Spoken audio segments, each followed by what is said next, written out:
این مدل از جدیدترین مدل‌های برند کاترپیلار هستش که می‌خوایم با همدیگه تنظیمش کنیم. برای تنظیم این کار در درجه اول باید ببینیم که ساعت کالیبره هست یا نه.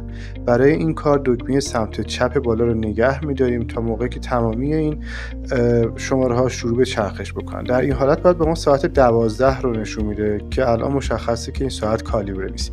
برای کالیبره کردن دکمه سمت راست بالا رو نگه می‌داریم تا شروع بکنه به حرکت کردن. اولین خونه باید روی 0 باشه. با دکمه سمت راست پایین نگه می‌داریم شروع به حرکت کردن میکنه و اون رو هم میذاریمش بر روی 0.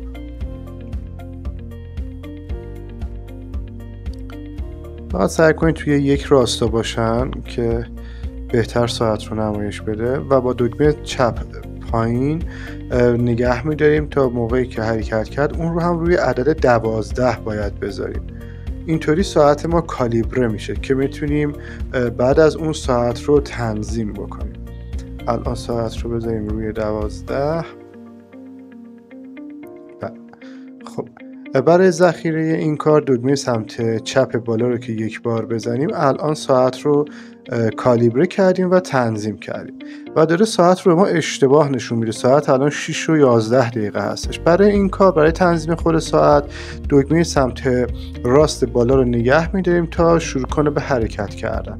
اولین عدد رو خب طبیعتا روی 1 باید بذاریم. 6 و 11 دقیقه هستش.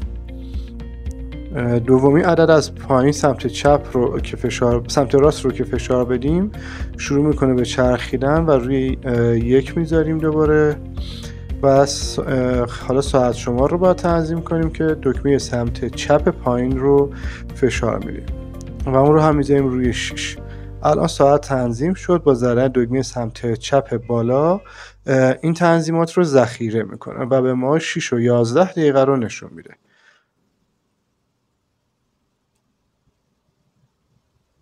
در خدمتتون هستیم. اصل بپوشید.